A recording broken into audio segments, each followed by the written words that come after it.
Today, U.S. Congressman Jerry Nadler of New York warned the president not to usurp the authority of Congress, usurp it, by declaring a national emergency to fund his wall. Here he is. I expect the president to lie to the American people. Why do I expect this? Because he has been lying to the American people, and his spokespeople continue lying to the American people. And we would certainly oppose any attempt by the president to make himself a king and a tyrant by saying that he can appropriate money without Congress. That is perhaps the most dangerous thing he is talking about since he became president.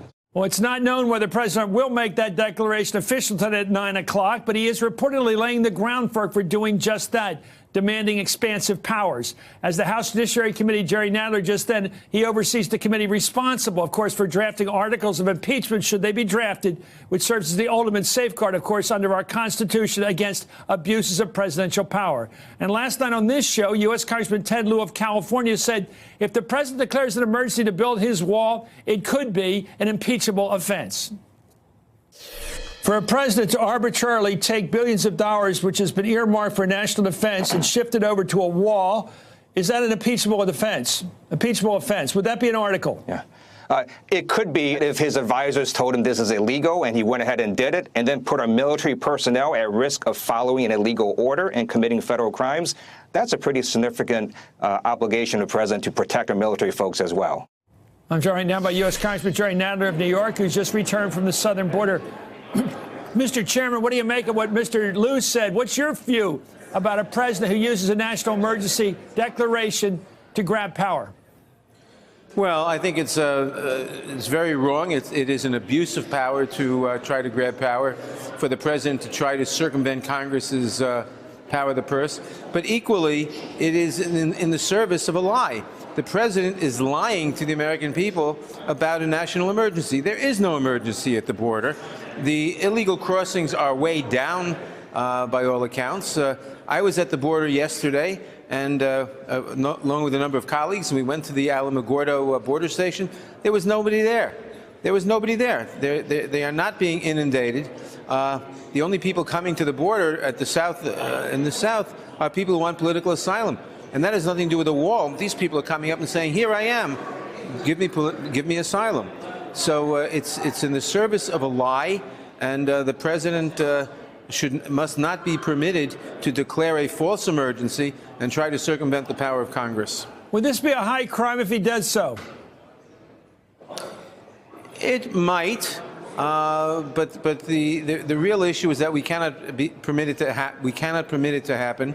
I think the courts will likely throw it out quickly. But again, it's entirely a lie only to get his diminishing band of followers and true believers to be frightened and to stay aboard. I go back to the question I put there, Mr. Jeffries, your colleague from New York. Can the Congress, through the courts, enjoin the president, stop him from taking $4 billion from national defense and building a wall with it? Can you stop him in the act? I think the odds are very high that he can be stopped in court. I think a lot of people have standing to sue, the governors, the local mayors, landowners whose land would be seized. Does Congress have standing? I think the House would have standing. I'm not sure, but I think we would have standing. Thank you so much. It's an honor to have you on, Jerry Nadler of New York, chairman of the House Judiciary Committee. Anyway, meanwhile, on the Mueller front, I have one more question. Lawyers for Paul Manafort have responded to the special counsel's allegations that he broke his plea agreement by lying to investigators. However, in that filing, the lawyers for Manafort failed to adequately redact the sensitive portions of that document. Those sections show that prosecutors have alleged that Manafort lied about his contacts with a Russian business partner, Konstantin Kilimnik, who has been linked to Russian intelligence. Specifically, prosecutors say that Mr. Manafort lied about sharing polling data with Mr. Kilimnik that related to the 2016 presidential campaign. It also says that Manafort conceded that he discussed or may have discussed a Ukraine peace plan with Mr. Kilimnik on more than one occasion. Discussions that appear to have taken place during the presidential campaign. Thank you, Mr. Chairman. What do you make of that? This is right in the business, right in the middle of our politics. Manafort's doing business and talking about things like polling in the presidential election. It just seems like it's so intermingled, the whole thing. Well, I agree. This is more evidence of the intermingling of the Trump campaign and the Russian government effort to help the Trump campaign.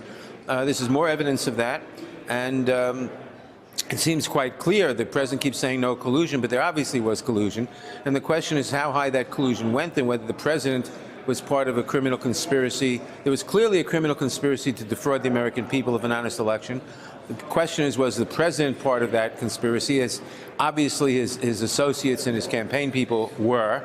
And that's why, to get the answer to that question, is why we have to protect the integrity of the Mueller investigation, who knows a lot more than we do at this point.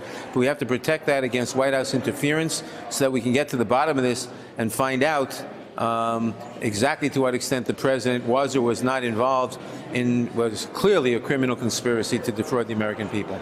We were getting a lot of intimation and good reporting. We thought it was good reporting that report from Mueller, the big one, was going to come perhaps as soon as February. Do you have any intimation in that direction or otherwise? I do not. I watch MSNBC to try to figure out when the report's going to come. So do I. But I don't really know. I mean, there are indications always. But again, our course is clear. We have to protect the Mueller investigation from the attempts by the administration to interfere with it, and we have to see where the facts lead and then act on that. Hey there, I'm Chris Hayes from MSNBC. Thanks for watching MSNBC on YouTube. If you want to keep up to date with the videos we're putting out, you can click subscribe just below me or click over on this list to see lots of other great videos.